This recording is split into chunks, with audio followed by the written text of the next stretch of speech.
अश्वत्थामा ने कहा,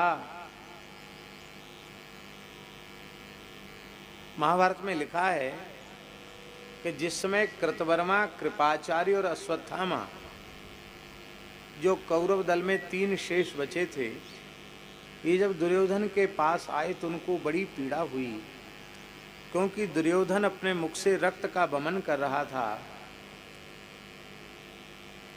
सियार, चील, गीध और कौए जीवित अवस्था में ही उसके शरीर को नोच रहे थे और वह बड़े कष्टपूर्वक जैसे तैसे खड्ग के टुकड़े से अपने आप को बचाने का प्रयत्न कर रहा था। धूल में पड़े हुए सियार, कुत्ते और गीध, इनसे अपने आप की रक्षा करते हुए दुर्योधन को देखकर बड़ा संताप हुआ। और वस्तुतः अधर्मी की गति यही होती है, यह प्रत्यक्ष प्रमाण है। टीलाजी महाराज का एक दोहा है महाराज जी, साधु सताए हानि त्रय, साधु सताए हानि त्रय, जाति धर्म अरुवंश, टीला नीके देखिए रावण कौरव कंस। टीला जी कहते नीके ठीक से विचार करके देख लो, रावण, कौरव, कंस तीनों समूल नष्ट हो गए। कृतवर्मा, कृपाचार्य तो उसे समझा रहे थे कि अब जो होना था सो हो गया, आप किसी की बात नहीं माने, उसी का ये दुष्परिणाम हुआ। किंतु अश्वत्थामा ने कहा कि आपको अन्यायपूर्वक मारा गया है, आपने मेरे ऊपर भरोसा नहीं किया, नहीं तो मैं आपको विजयश्री दिला सकता था, आपको विजयी बना सकता था। आज भी मैं आपको विजयी बना सकता हूँ, लेकिन अब मैं प्रयत्न ही किसके लिए करूँ? आप ही अब मृत्युशैया पर पड़े हैं, वीर शैया पर पड़े हैं, तो मैं अब लड़ूं किसके लिए? सैनिक तो राजा के लिए लड़ता है।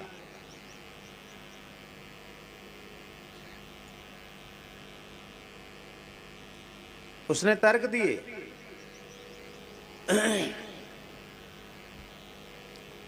पितामह भीष्म भी लड़े,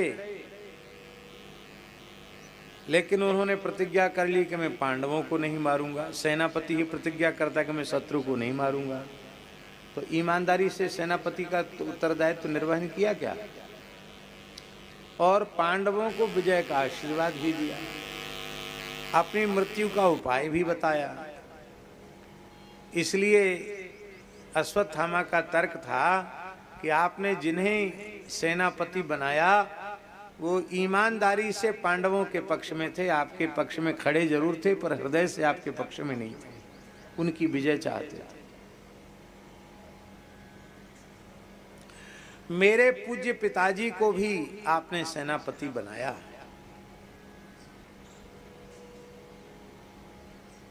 पर वे भी पांडवों की ही विजय चाहते थे। आपने सेनापति जरूर उन्हें बनाया, पर वे पांडवों की विजय चाहने वाले थे। और मेरे पिता इस प्रकार से प्राण त्यागने वाले नहीं थे।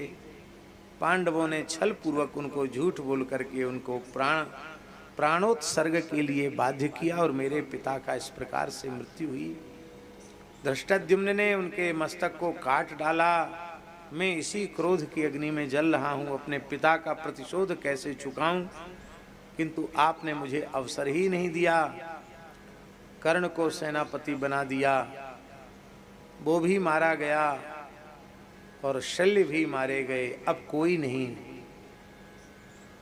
लेकिन मैं आज भी ऐसी शक्ति रखता हूँ। उचित यह था कि मेरे पिता के पश्चात मुझे सेनापति बनाया जाना चाहिए था, और आपने यदि मुझे सेनापति बनाया होता तो आप पराजय का मुख न देखते।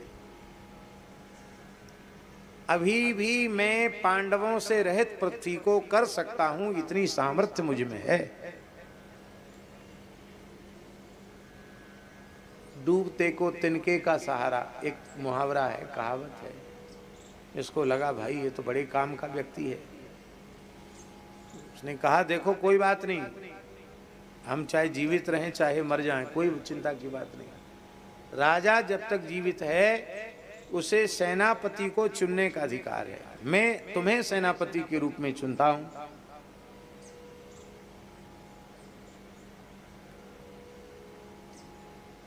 तुम्हारे मामा जी मंत्र बोल दें और मैं तुम्हारा सेनापति के पद पर अभिषेक करता हूं।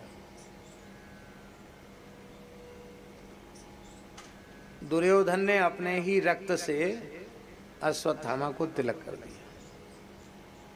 एक दुष्ट क्षत्रिय के रक्त से एक ऋषि कुमार ब्राह्मण कुमार के मस्तक पर तिलक किया। अरे भैया, तिलक ब्रजरस से करो, गोपी चंदन से करो, भगवान के प्रसादी चंदन से करो, श्री राधा कुंड की रस से करो, श्री मानसरोवर की रस से करो, यह तो उत्तम पक्ष है।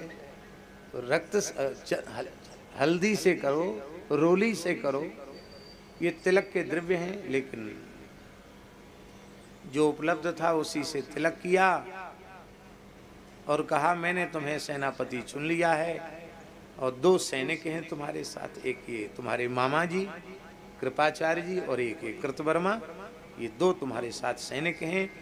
और बड़ी सेना के साथ लड़ना चाहते तो सेना तैयार करो। यदि तुम्हारी विजय हो गई और मैं जीवित रह गया तो विजय तो राजा की होती, तो मुझे राज्य दे देना और मैं उस जीते हुए राज्य में से आधा राज्य तुम्हें दे दूंगा। आधा राज्य, सारी धरती का आधा राज्य तुम्हें दे दूंगा। और कथनचित मेरी मृत्यु हो गई तो इस तिलक को सेनापति का तिलक ही मत समझना, इसे संपूर्ण भूमंडल का राज तिलक समझना। केवल सेनापति का तिलक नहीं कर रहा हूं, तुमको राजा भी बना रहा हूं।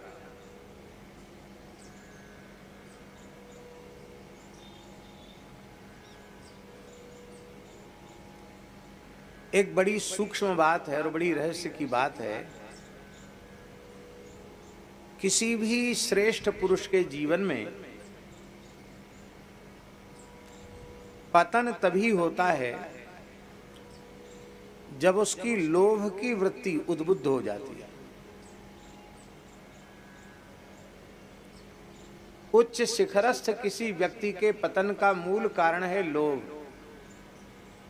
लोभ है सर्व पाप को मूल, सारे पापों की जड़ का नाम लोभ है।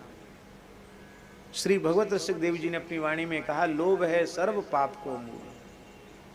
उदाहरण दिया है, वासुदेव तज अर्क उपास्यो सत्राजित मणिलीनी, बंधु सहित भयो निधन आपनो निंदा सभी कीनी। लोभ है सर्व पाप को मूल, सारे पापों की जड़ लोभ।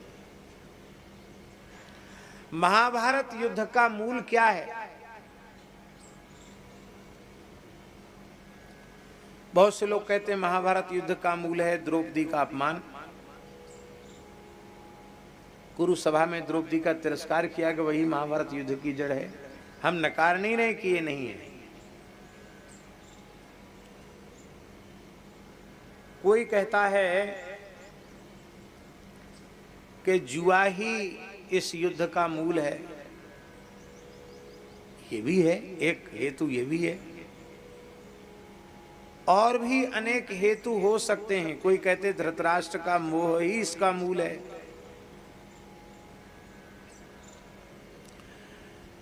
पर यदि खूब सूक्ष्मता से विचार किया जाए महाराज जी, तो महाभारत युद्ध का मूल है लोभ।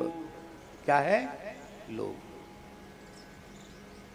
और ये लोभ कहां से पैदा हुआ है और इस लोभ ने कितना बड़ा रक्तपात कराया, ये विचार की बात है।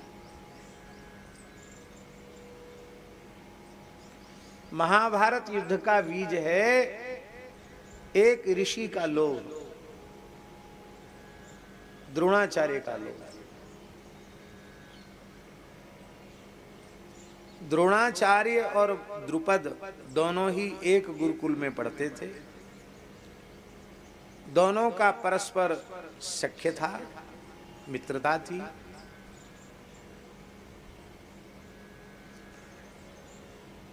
द्रुपद ने कहा था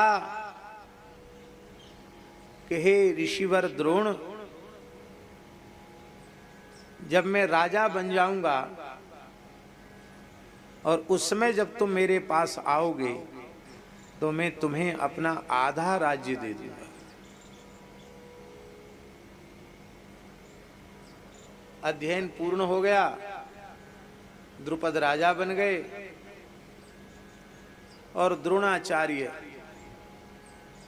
जिसे इस समय देहरादून कहते हैं, ये द्रोणाचार्य की तपस्थली है, दून द्रोण। तो आज भी वहाँ टपकेश्वर महादेव हैं, जहाँ उनकी गुफा है, जहाँ द्रोणाचार्य निवास करते थे। पुत्र अश्वत्थामा का जन्म हुआ। अश्वत्थामा कोई सामान्य महापुरुष नहीं है, आज भी सदेह विराजमान है अश्वत्थामा, आज भी सशरीर विराजमान। अधिकारी जीवों को आज भी अश्वत्थामा जी का दर्शन होता है। और अश्वत्थामा जी ब्रज में भी वास करते हैं। पिसाई की जो झाड़ी है, ब्रज में पिसाई की झाड़ी, वो अश्वत्थामा जी की झाड़ी है। भजन करने वाले महात्माओं को आज भी अश्वत्थामा जी की अनुभूति हो जाती है। अश्वत्थामा का जन्म हुआ। ऋषि द्रोण तपोधन थे, परम अकिंचन थे, उनके पास कुछ नहीं था, भौतिक वस्तुओं का सर्वथा अभाव था।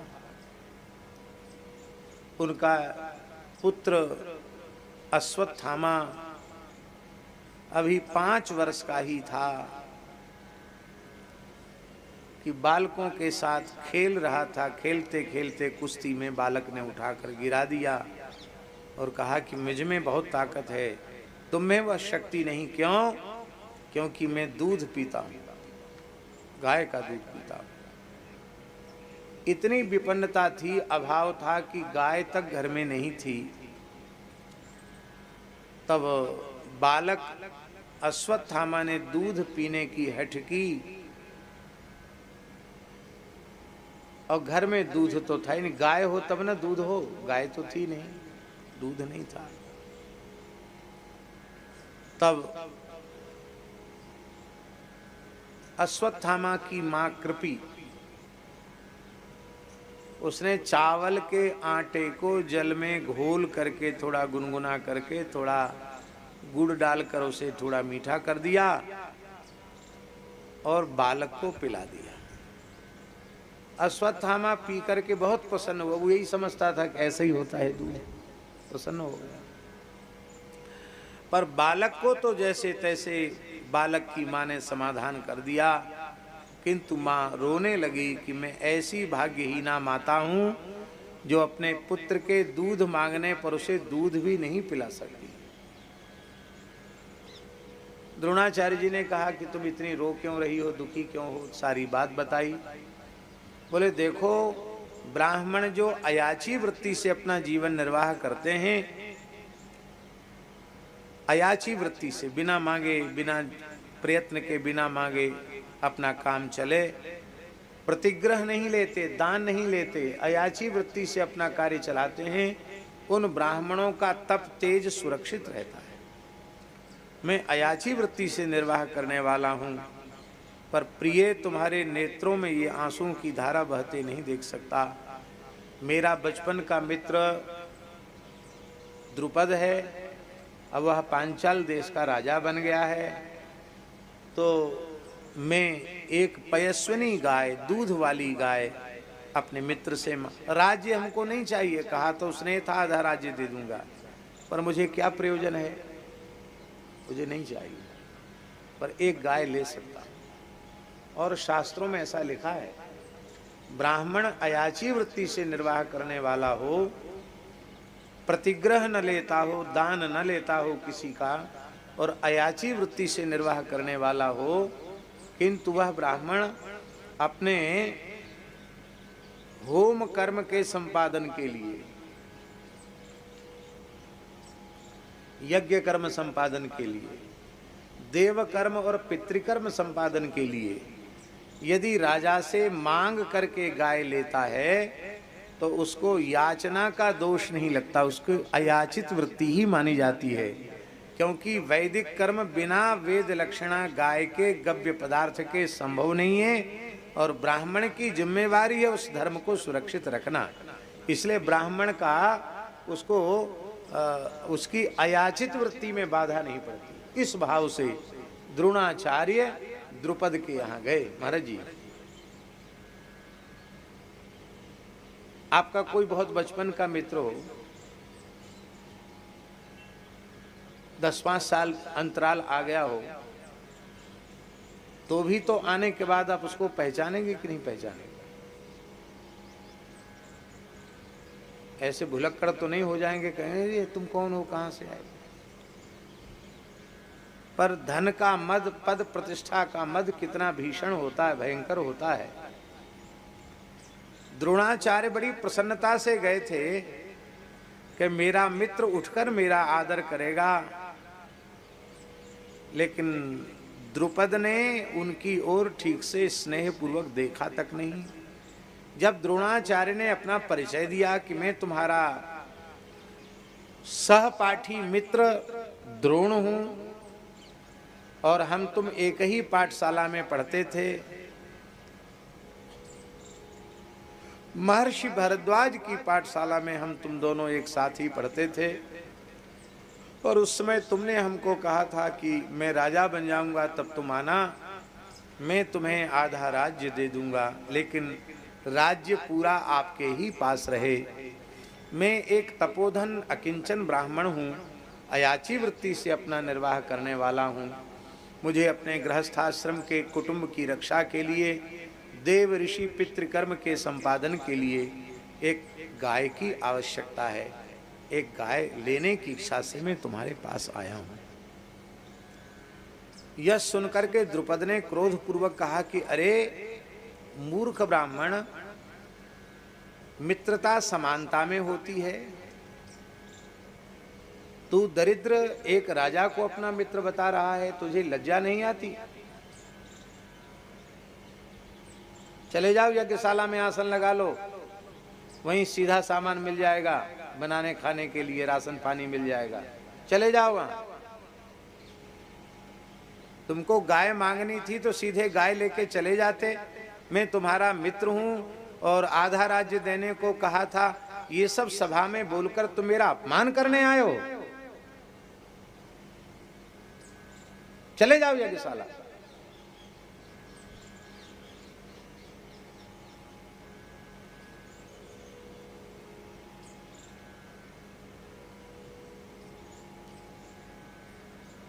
देखो,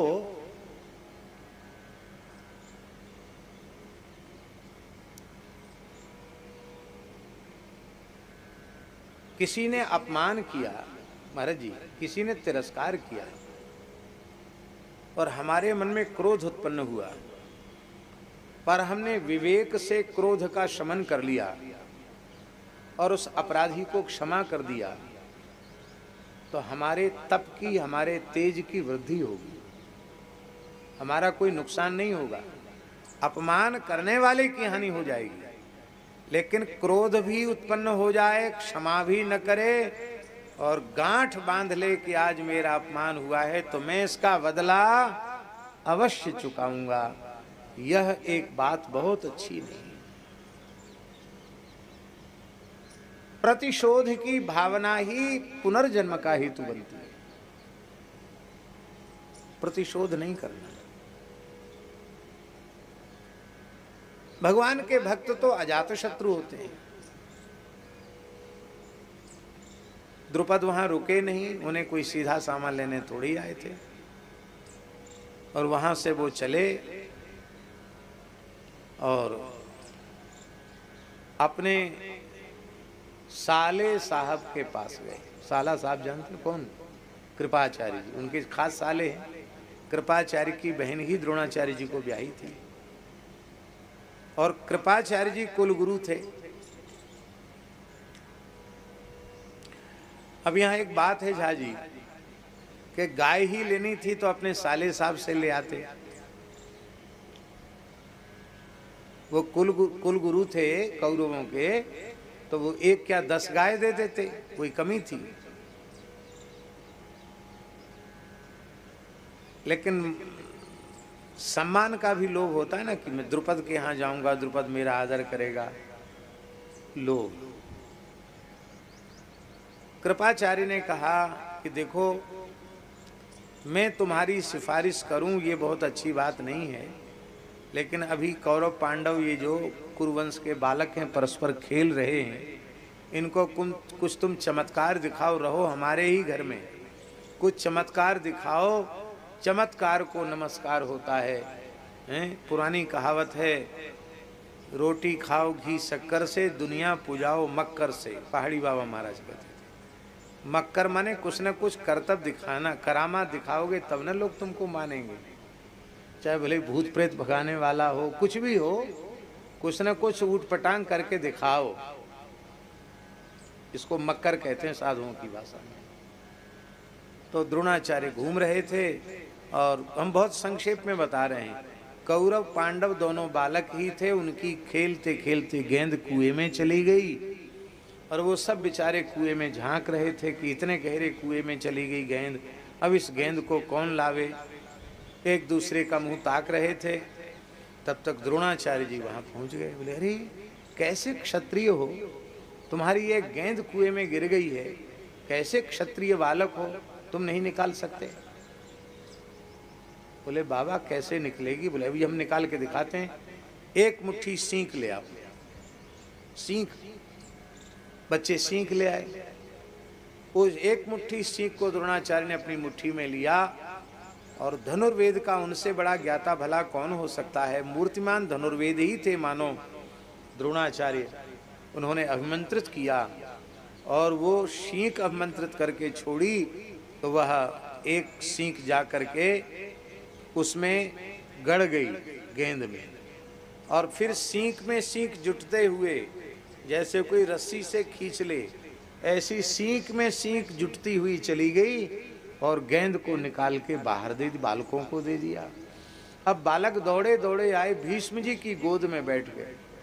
लिखा भी है पुराणों में, जब भीष्म जी सरसैया पर पड़े हैं, महाभारत में भी लिखा है कि मैं कितना हतभाग्य हूँ। युधिष्ठिर कह रहे हैं, बचपन में खेलते खेलते धूल से भरे हुए वस्त्रों से शरीर से मैं आपकी गोद में बैठ करके आपके धवल वस्त्रों को धूमिल कर देता था, धूल धूसरित कर देता था, आपकी दाढ़ी को पकड़ने लग जाता था, लेकिन आप कितना स्नेह करते थे, और हमने स्नेह शून्य होकर आपकी यह दुर्दशा कर दी, मेरी क्या गति होगी। विलाप करते हैं युधिष्ठिर। बालक गोद में बैठे हैं, सारी बात बताई, तो भीष्म पितामह समझ गए कि इस प्रकार की अस्त्र विद्या केवल और केवल इस समय धरती पर द्रोणाचार्य जी में, या तो हमारे गुरु परशुराम जी में है, या श्री द्रोणाचार्य में है, तीसरे में ऐसा दिव्य ज्ञान अस्त्र का संभव नहीं है। ये तो बड़े सौभाग्य की बात है। बोलो, कहाँ कहाँ मिले आपको। अरे बोले, आप अपने गुरु जी है ना कृपाचार्य जी, उनके घर में रह रहे हैं। वो समझ गए वे ही होंगे द्रोणाचार्य, और स्वयं भीष्म ने जाकर उनका आदर किया, प्रार्थना की, और प्रार्थना करके कहा कि आप यहाँ के कुलपति बन जाइए, क्षत्रिय कुमारों को आप धनुर्वेद की, अस्त्र शस्त्रों की, दिव्यास्त्रों की शिक्षा प्रदान कीजिए। और उनको महल दे दिया, एक प्रकार से अपने जैसा ठाट बाट उनको प्रदान कर दिया। अब देखिए महाराज जी, बहुत बारीक बात कह रहे हैं कि जब एक गाय लेने के लिए गए थे, वो नहीं मिली, और सब कुछ मिल गया, महल मिल गया, गायें मिल गई, सारी सुख सुविधा मिल गई, तो अब प्रतिशोध का त्याग कर देना चाहिए था। लेकिन वह गए ही इसलिए थे कि हमें द्रुपद से बदला लेना है, इसके लिए हमें शक्ति संपन्न बनना है, और उन्होंने उस पद को स्वीकार किया। कौरव पांडवों को खूब लगन से पढ़ाया, और उनका प्रदर्शन भी सबके सामने हुआ, महाभारत ग्रंथ प्रमाण है। और अब आई गुरु दक्षिणा की बारी कि गुरु दक्षिणा दीजिए। गुरु पढ़ाने के बाद कहते हैं ना गुरु जी कि अब देखो तुम्हारी पढ़ाई पूरी हो गई, अब तुम गुरु दक्षिणा प्रदान करो। तो बालकों ने कहा कि आप आज्ञा करो, क्या गुरु दक्षिणा दें।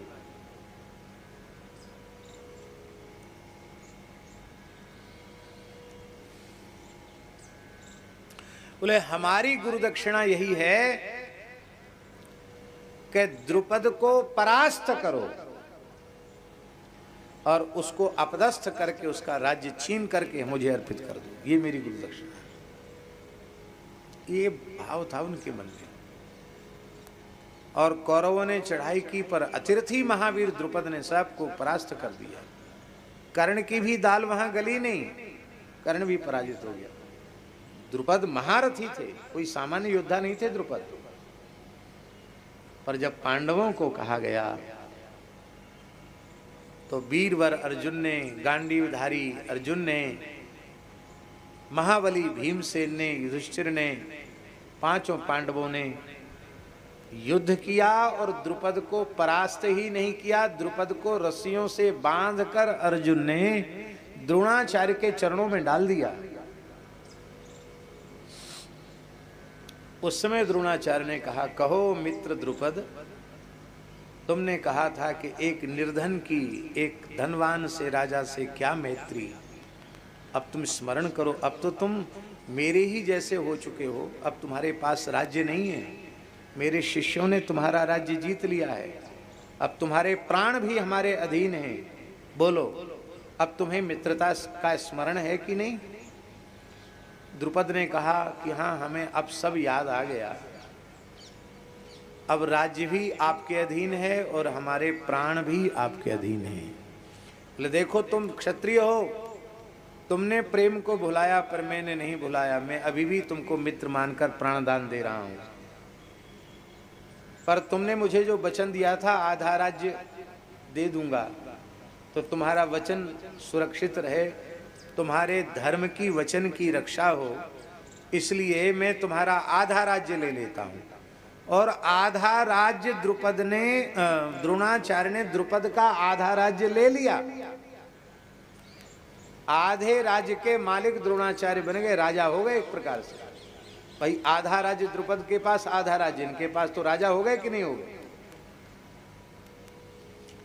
अब देखिए, एक ब्राह्मण ने क्षमा नहीं किया तो क्षत्रिय तो उसमें वह उस प्रकार का शौर्य रहता ही है। क्षत्रिय तो प्रतिशोध की भावना क्षत्रिय में न रहेगी तो किस में रहेगी। उसने निश्चय कर लिया कि इस समय मेरा शत्रु द्रोण इतना बलवान है कि मैं उसे परास्त कर नहीं सकता हूं, तो हमको अब मानवीय बल का या अस्त्र शस्त्रों के बल का आश्रय न लेकर हमें दैवी बल का आश्रय लेना चाहिए। और द्रुपद ब्राह्मणों के पास जा जाकर प्रार्थना करने लग गया कि इस प्रकार का मारण यज्ञ कराओ कि द्रोणाचार्य की मृत्यु हो जाए। आज तो इस प्रकार के अधिकारी ब्राह्मणों का उपलब्ध होना भी कठिन है। उस समय इस प्रकार के ब्राह्मण थे कि जो यज्ञ कर्म में निष्णात थे, वो जो चाहो सो सब कुछ दे सकते थे। गीता जी में न, अयम वो तुष्ट काम दुख, संपूर्ण कामनाओं की पूर्ति करने वाला यज्ञ है। सही यज्ञा प्रजा सृष्ट्वा पुरोवाच प्रजापति अनेन प्रशिविश्वध्वम अयम वो तुष्ट काम दुख, संपूर्ण कामनाओं की पूर्ति यज्ञ से होती है।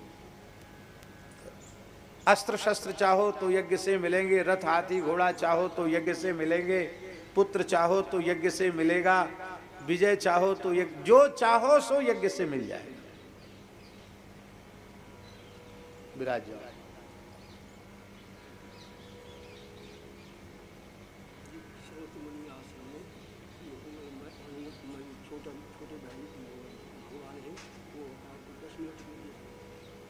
हाँ? 10 मिनट के लिए आपको स्रोतमयी आश्रम में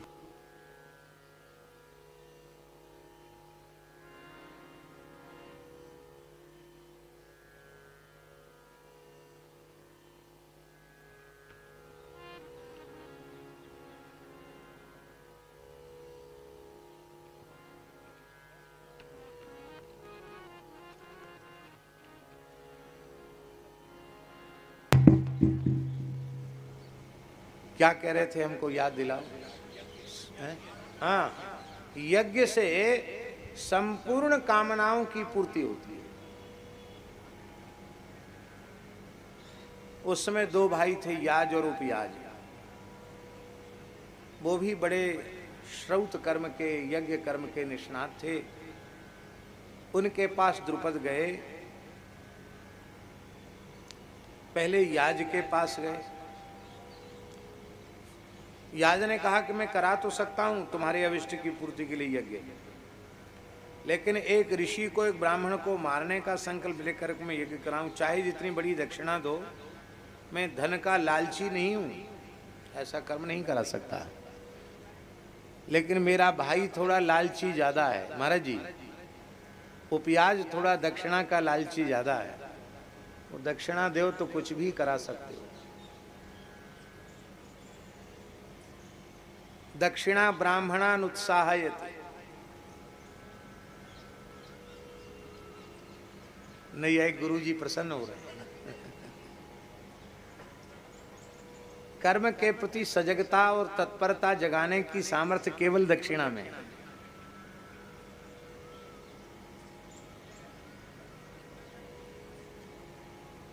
वाजपेयी जी 56 भोग 36 व्यंजन जिमाए दो और पीछे से बढ़िया दक्षिणा न दो, कहा सबरो समय बिगड़ गया। धूप में गए, धूप में आए हैं, कछु नाए दियो, कहेंगे कि नहीं? और भले ही रसोई सामान्य हो, लिफाफा बढ़िया, वाह क्या कहना, बहुत बढ़िया यजमान, क्या कहना, बहुत दक्षिणा।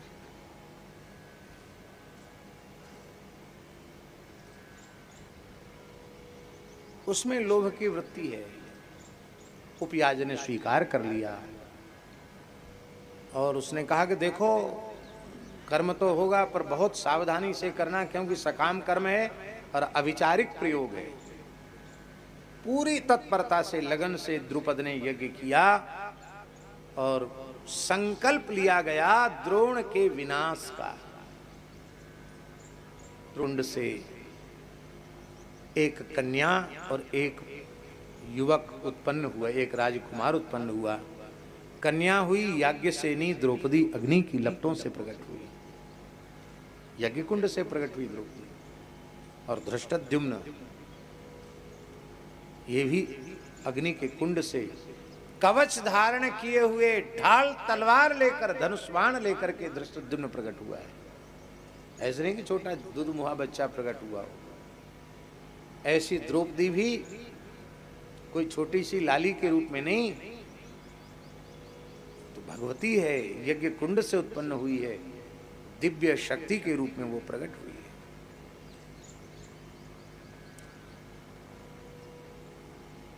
और कालांतर में द्रुपद ने निश्चय किया कि ऐसे ही वीर के साथ, जिसने हमको बांध कर द्रोणाचार्य के चरणों में रख दिया, ऐसे ही वीर के साथ में अपनी अयोनिजा याज्ञसेनी पुत्री का विवाह करूंगा।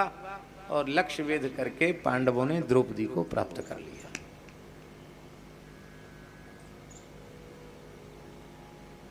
और महाभारत युद्ध हुआ, कथा आप सबको मालूम है। धृष्टद्युम्न ने द्रोणाचार्य का मस्तक काट दिया और द्रौपदी के तिरस्कार का परिणाम बहुत बड़ा नरसंहार हुआ, कौरवों का संहार हुआ। अब आप इस कथा को सुनकर बताइए, महाभारत युद्ध का कारण एक ऋषि के भीतर उत्पन्न लोभ है कि नहीं?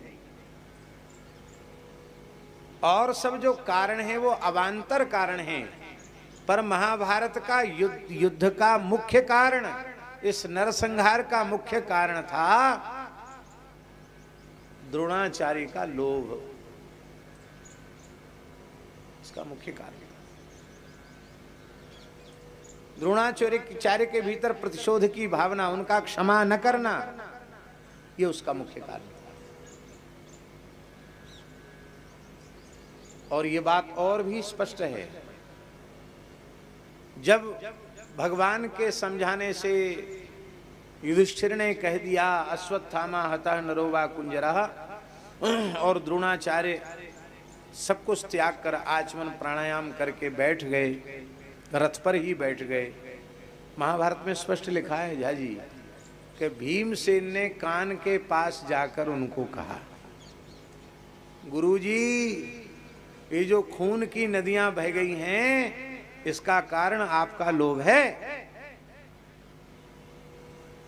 ये जो बात अभी हम जो विस्तार से कह रहे हैं इसको सूत्रात्मक रूप से भीमसेन ने कहा है।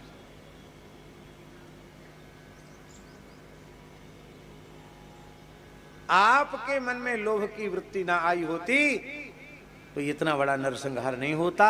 मैं इस रक्तपात का मूल कारण आपको मानता हूं। यह बात सुनकर के द्रोणाचार्य बहुत दुखी हो गए और एक बार तो उनको थोड़ा क्रोध हुआ। उन्होंने विचार किया अब तो मैं दिव्य अस्त्र शस्त्रों से अब जो होगा सो हो गया, अब तो जला ही डालूंगा सृष्टि को। तब ऋषियों ने हाहाकार किया, आकाश में खड़े होकर वो कहा कि नहीं नहीं, घोर कर्म मत करो, तुम ऋषि हो और अब अपने स्वरूप को संभालो। एक महान ऋषि को जैसे देह का त्याग करना चाहिए उस पद्धति से तुम देह का त्याग करो। और द्रोणाचार्य समाधिस्थ हो गए और उस समय शीतल मंद सुगंधित हवा चलने लग गई। जैसे कोई महान योगी महान ऋषि सूर्य मंडल का भेदन करके प्रयाण करे, ऐसे ही ब्रह्मलोक प्रयाण किया है द्रोणाचार्य ने। पर समाधि की अवस्था में ही धृष्टद्युम्न ने उनका मस्तक काट दिया।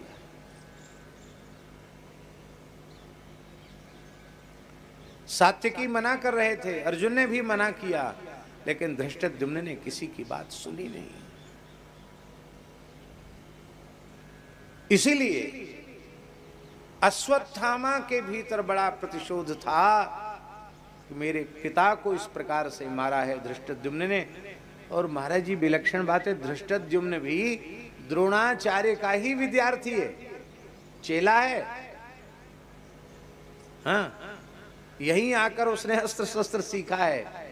पर प्राचीन परंपरा कैसी थी कि जिन द्रोणाचार्य जी को यह पता है कि ये मुझे मारने के लिए ही पैदा हुआ है, वो भी शिष्य बन के पढ़ने आया है, तो उसको भी पढ़ाने में द्रोणाचार्य जी ने कोई संकोच नहीं किया।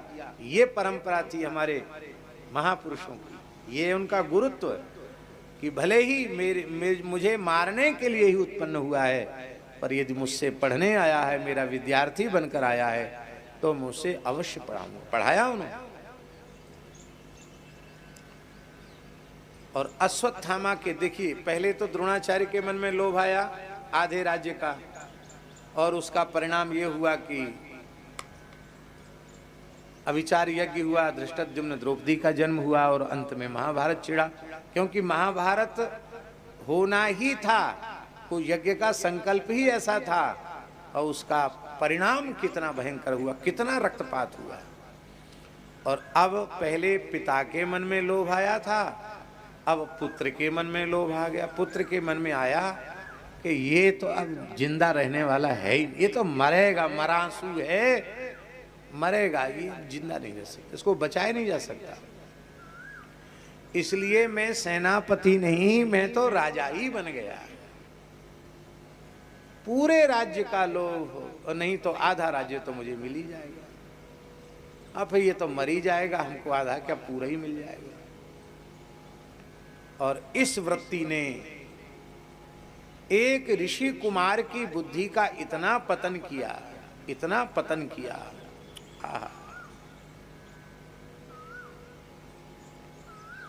थके हुए, श्रमित, क्षुधित, त्रसित कृपाचार्य कृतवर्मा सो गए वटवृक्ष के नीचे। पर अश्वत्थामा को नींद नहीं। अश्वत्थामा निरंतर सोच रहा है, मैं अपने शत्रुओं से बदला कैसे लूं। ये तो सो गए, मामा जी सो गए और कृतवर्मा जी सो गए, कृपाचार्य जी कृतवर्मा जी दोनों सो गए। मैं क्या करूं? पांडवों के पास बहुत बड़ी शक्ति है, बहुत सेना भी है। हमारे इतने सेनापति मारे गए, मैं आखिरी सेनापति हूं। और वहां का पहला सेनापति धृष्टद्युम्न, जो तब से लेके अब तक वही सेनापति बना हुआ, सेनापति बदला नहीं। पांडवों के सेनापति धृष्टद्युम्न ने बदला नहीं। हमारा पिता को का वध करने वाला वह दुष्ट क्षत्रिय जीवित है, मैं कैसे अपना बदला लूं। उसी समय नींद तो उसे आ नहीं रही थी, उसने देखा कि कुछ एक उल्लू आया और उस उल्लू ने उस बट वृक्ष के ऊपर घोंसला बनाकर रहने वाले जितने कौवे थे सबको चुन चुन करके मार डाला, उनके बच्चों को मार डाला। रात्रि में पक्षियों को दिखता नहीं, वो देख नहीं सकते रात्रि में, और उल्लू उसको दिन में नहीं दिखता, उसको रात में ही दिखता है।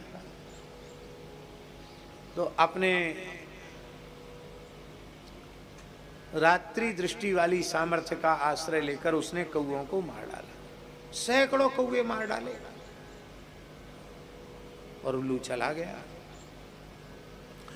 अश्वत्थामा ने उल्लू से प्रेरणा ले ली, जैसे सोते हुए कौओं को उल्लू ने मार डाला, ऐसे ही पांडव तो विजयश्री प्राप्त कर चुके निश्चिंत होके सो रहे होंगे, और मैं सोते हुए पांडवों के सिर में प्रवेश करूं और सोते हुए पांडवों का, उनके पुत्रों का, वीरों का, सबका वध कर डालूं।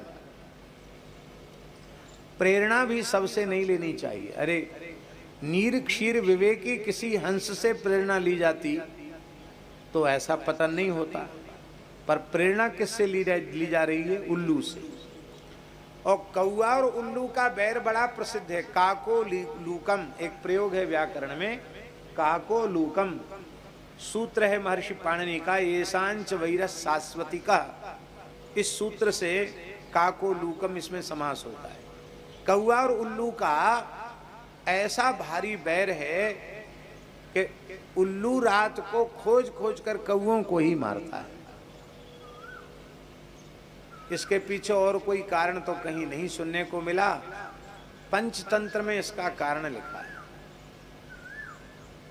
कहते एक बार पक्षियों ने पंचायत की, महापंचायत, उस पंचायत में कहा कि देखो पक्षीराज गरुड़ जी हैं, पर वो भगवान नारायण के वाहन हैं, उनकी सेवा में इतने व्यस्त रहते हैं कि उन्हें हम पक्षियों के सुख दुख पूछने की फुर्सत नहीं।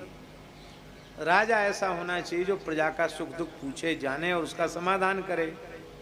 तो ऐसा करो, बहुमत से अब अपदस्थ कर दो, उनको हटा दो। हम लोग नहीं मानते गरुड़ जी को राजा, किसी दूसरे पक्षी को राजा बनाओ जो सबके सुख दुख में काम में आवे। तो पक्षियों ने उस महापंचायत में निर्णय किया कि नारायण के वाहन को तो राजा बना के देख लिया, अब नारायण की गृहिणी जो लक्ष्मी जी हैं उनके वाहन को राजा बनाते हैं। लक्ष्मी जी का वाहन कौन है? उल्लू। बोले लक्ष्मी वाहन को राजा बनाते हैं। तो उल्लू महाराज का चयन हुआ और उनसे प्रार्थना की गई कि आप राजा बन जाइए। हमारे पूज्य खाक सुख वाले महंत जी कहते हैं कि गृहस्थी आदमी बूढ़ा है जाए, दांत गिर जाए और ब्याह ना भयो हो, वाको बाबा जी न बने हो, ब्याह भयो ना होए, तो दांत सवेरे के सवेरे गिर जाए, कोई कहे ब्याह कर लो तो ऊपर से तो मना करे, नहीं नहीं नहीं रहने दो, अब क्या ब्याह की उम्र है। लेकिन फिर भी कह देगा कि हाँ अब क्या करें, लोग नहीं मान रहे हैं, अब सबका मान रखना पड़ेगा। तो गृहस्थी आदमी बूढ़ो है जाए, ब्याह ना होए, तो बुढ़ापे में भी ब्याह के लिए राजी हो जाता है। और बोले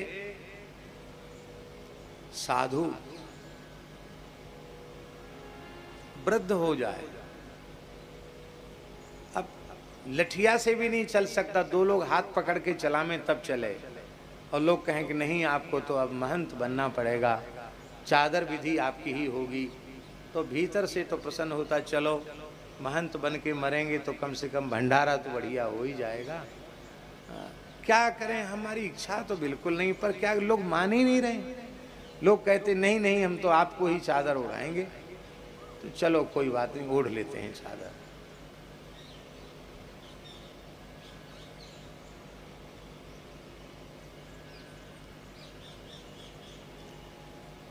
हरिशरणम। तो राम जी, ये उल्लू भी प्रसन्न था भीतर से कि वाह मैं राजा बनूंगा। पहले तो मना किया रहने दो, गरुड़ जी से पूछा नहीं तुमने? बोले नहीं नहीं, आप लक्ष्मी जी के वाहन हैं कि नहीं? बोले हाँ लक्ष्मी जी के तो हैं। फिर क्या, आप कोई कम है? अरे लक्ष्मी नारायण से कम नहीं तो आप नारायण के वाहन गरुड़ से कम क्यों अपने को आंकते हो? आप हो सामर्थ्यमान हो। अब तो सारी सामग्री सम्राट पद की, पक्षी सम्राट पद पर अभिषिक्त करने की सारी शास्त्रीय सामग्रियां एकत्रित की गईं। बड़ा बढ़िया रोचक वर्णन किया है विष्णु शर्मा ने कि समुद्रों का जल आ गया, नदियों का जल आ गया, कलश आ गए, औदुंबर पीठ आ गया, गुलर के पीठ पर बिठाकर अभिषेक किया जाता है। ऐसी विधि है शास्त्रीय विधि। औदुंबर पीठ आ गया और वस्त्र आ गए, छत्र चमर सब कुछ आ गई। जो ब्राह्मण जाति के पक्षी थे वो मंत्रोच्चार करने लग गए, नाऊ भाट जाति के पक्षी थे वो गुणगान करने लग गए। अब बिल्कुल बस अब अभिषेक तो हो गया था, अब गद्दी पर बैठकर तिलक की तैयारी थी। इसी बीच में एक कौआ बोला,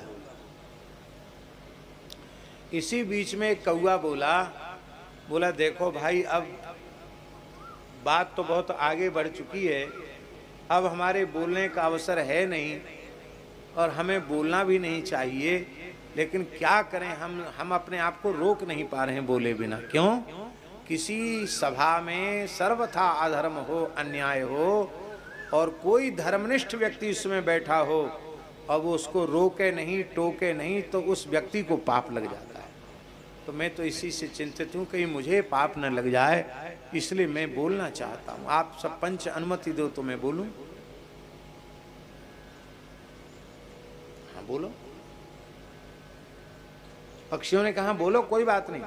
तुम चांडाल पक्षी हो तो क्या, ये तो वोट का जमाना है, सर्वसम्मति से चुनाव हो रहा है, सबके मत का समान आदर है, बोलो क्या बात। उन्होंने कहा कि किस अयोग्यता के कारण भगवान नारायण के वाहन पक्षीराज गरुड़ को आप लोग अपदस्थ करके इन्हें राजा बनाना चाहते हैं? बोले हमारे भगवान की सेवा में व्यस्त हैं, हमारे सुख दुख को देखने नहीं आते हैं। देखने नहीं आते उनकी मजबूरी है, पर देखना चाहें तो देख तो सकते हैं कि नहीं? देख तो सकते हैं, अंधे तो नहीं है। रात्रि में तो आप लोग सब अपने अपने घोंसलों में सुरक्षित रहते हैं, किसी को कोई संकट है ही नहीं।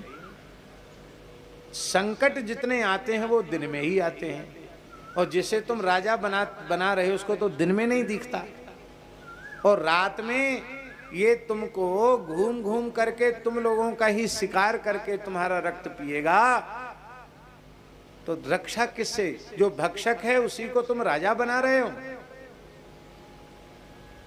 दिन में तो कोई संकट नहीं। अब तुमने गरुड़ जी को पुकारा, कभी पुकारा गरुड़ जी को? बोले नहीं पुकारा। तो फिर गरुड़ जी को दोष क्यों? उनके पास फरियाद करते, प्रार्थना करते। सबने कहा ये बात तो बिल्कुल, अरे ये तो बड़ा दुष्ट है, उल्लू है तो उल्लू। कहते हैं तुम तो एकदम उल्लू हो। अरे बोले हाँ बिल्कुल सची उल्लूक है ये तो, ये बिल्कुल राजा के योग्य नहीं है, उतारो उतारो गद्दी से उतारो। उतार दिया। बोले ठीक है कोई बात नहीं, अभिषेक इसका हो गया, लेकिन अभी गद्दी पर तो नहीं बिठाया, चादर विधि नहीं हुई, अभी मुकुट नहीं धराया गया, अभी कोई बात नहीं, अब इसको हटा दो, अब पक्षीराज गरुड़ ही हम लोगों के राजा रहेंगे। अभिषेक के कलश का जो जल था उसी को उल्लू ने अपने हाथ में लिया, ओम विष्णुर विष्णुर विष्णु कह करके संकल्प किया उसने कि आज से कौआ हमारे पक्के दुश्मन, हम और पक्षियों को तो भले ही कौआ ना मिले तो मारेंगे, पहला शिकार कौओं का ही करेंगे। तब से कौआ उल्लू का बैर प्रसिद्ध हो गया। इसने उल्लू से शिक्षा ले ली, प्रेरणा ले ली, और उल्लू से शिक्षा लेने का परिणाम ये हुआ इसने पांडवों के शिविर में प्रवेश किया। कथा आप सबको मालूम है, भगवान श्री कृष्ण कितने करुणामय हैं। भगवान श्री कृष्ण, आज यह घटना घटने वाली है और आज ही भगवान श्री कृष्ण ने पांडवों से कहा, देखो जिस दिन राजा को विजयश्री प्राप्त हो उस दिन राजा को अपने शिविर में निष्विश्राम नहीं करना चाहिए। हो सकता है शत्रु पक्ष से कोई भयंकर षड्यंत्र हो जाए और सोते हुए राजा का वध कर दे कोई, अरे घर में रहने वाला शत्रु ही मार दे, जो सैनिक है वही शत्रु पक्ष से मिल जाए और मार दे, तो इसलिए विजय के बाद राजा को सुरक्षित स्थान में पहुंच जाना चाहिए, जब तक कि पूरा साम्राज्य उसके अधिकार में ना आ जाए। तो तुम लोग मेरे साथ चलो, सुरक्षित स्थान में चलो, शिविर को यहीं रहने दो। कौन करेगा रक्षा? बोले ये धृष्टद्युम्न सेनापति तो ही है ना, और आप चिंता मत करो, हम शिवजी से प्रार्थना करते हैं कि वो रक्षा करें। तो प्रलयंकर रुद्र को शिव को कहा, शंकर जी को कहा भगवान कृष्ण ने कि तुम पांडवों के शिविर की रक्षा करो। बोले बाबोली बोले जो आज्ञा। वो एक विचित्र अवधूत के वेश में दिव्य अस्त्र शस्त्र लेकर शिविर के मुख्य द्वार पर खड़े हो गए, और अश्वत्थामा ने कृतवर्मा कृपाचार्य के साथ प्रवेश का अर्धरात्रि में उपक्रम किया, लेकिन भगवान शंकर के श्री अंग में संपूर्ण अस्त्र शस्त्र उसके विलीन हो गए। वो समझ गया कि ये कोई सामान्य महापुरुष नहीं, भगवान शिव हैं। आपने उसने स्तुति की, अग्नि प्रज्वलित करके आहुति दी, स्तुति की, और कहा प्रसन्न नहीं होंगे तो मैं अपने आप की ही आहुति दे दूंगा। ये तो आशुतोष अवधरदानी हैं। शंकर जी प्रसन्न हो गए, बोले वरम ब्रूहि, वरदान मांगो। बोले आप हमको अपनी दिव्य शक्ति दे दो, खड्ग दे दो, जिससे मैं सोते हुए वीरों का वध कर सकूं। कहा एवमस्तु। ले साहब, जिनको सुरक्षा गार्ड बना के खड़ा किया था कि आप सुरक्षा करना, उन्होंने तलवार भी दे दी, आशीर्वाद भी दे दिया, शक्ति भी दे दी, अभीष्ट सिद्धि की शक्ति भी दे दी, आशीर्वाद दे दिया। आप लोग कहेंगे कि शंकर जी का ये काम अच्छा नहीं, उनको कहना चाहिए था भाई देखो हमको भगवान ने यहाँ सुरक्षा का भार सौंपा है, तो इसके अतिरिक्त और कुछ तुम चाहो तो मांग, ये हम तुमको नहीं देंगे, ये कहना चाहिए था। लेकिन शंकर जी ने ऐसा क्यों किया? अज्ञान पूर्वक किया हुआ कर्म वह गुणदोष का भाजन होता है, अज्ञान पूर्वक किया गया कर्म, किंतु ज्ञान पूर्वक किया गया कर्म वो दोष युक्त नहीं होता। भगवान शिव इस प्रकार को, इस बात को अच्छी प्रकार से जानते हैं कि इस शिविर में सोने वाले वीरों का विनाश आज की रात्रि में ही है, इनकी आयु पूरी हो गई है। धृष्टद्युम्न की भी आयु पूरी हो चुकी है और इसी के हाथ से सबको होना है। और यदि भगवान सुरक्षा ही चाहते तो हमको ही क्यों कहते? प्रलय के देवता को रक्षा में लगा दिया, तो प्रलय के देवता को रक्षा में लगाया, इसका मतलब है कि आज यहाँ प्रलय लीला होनी है, इसलिए तो हमको बुला। ये शंकर जी जानते हैं। अच्छा, भगवान अपने सुदर्शन चक्र को आज्ञा नहीं दे सकते थे? भगवान सुदर्शन चक्र से कहते कि तुम शिविर की रक्षा करो, तो अश्वत्थामा की हिम्मत थी क्या भीतर घुसने की? इसलिए भगवान का जो विधान है उस विधान को जानकर शंकर जी ने कृपा की, इसलिए शंकर जी को दोष नहीं लगा, ये बात समझने की। और अश्वत्थामा भी शिवान से ही है। शंकर जी के जो 81 अवतार कहे गए हैं शिव पुराण में, उनमें अश्वत्थामा भी शिव जी का ही अंशावतार है। इसने भीतर प्रवेश किया, द्रौपदी के 5 पुत्रों को ही 5 पांडव मानकर उनका मस्तक काट डाला, और धृष्टद्युम्न को पकड़ लिया। सो रहा था धृष्टद्युम्न, क्योंकि आज तो कोई चिंता ही नहीं थी, अब तो विजय हो गई युद्ध में। तो बहुत गंभीर निद्रा में धृष्टद्युम्न सोया था। उसके बाल पकड़ करके और उसको पटक लिया आसन से नीचे, उसको घूंसों से लात से मारने लग गया। धृष्टद्युम्न की स्त्रियां समझी कि पता नहीं कौन आ गया रात में, वो चीख कर चिल्ला कर भागने लगी, और उसने समझ लिया कि ये गुरुपुत्र अश्वत्थामा है। तो धृष्टद्युम्न ने कहा कि गुरुपुत्र, तुम मुझे तलवार से मौत के घाट उतार दो, मुझे मार डालो, आपके हाथ से मरकर मैं वीर गति को प्राप्त होऊंगा, लेकिन ये लात घूसों की मार से मारने से, ये गर्दन मरोड़ कर मारने से वीर की भी दुर्गति होती है। इसलिए मैं वीरोचित मृत्यु चाहता हूं, पशु की तरह गला रेत करके गला घोट कर मुझे मत मारो। लेकिन अश्वत्थामा ने कहा, अरे गुरु घाती, तू इसी प्रकार की मृत्यु का अधिकारी है, तेरे साथ ऐसा ही होना चाहिए।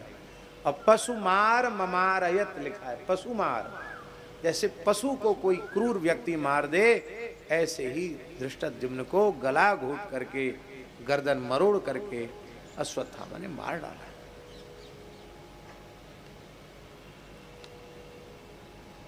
कृपाचार्य कृतवर्मा को आज्ञा दे दी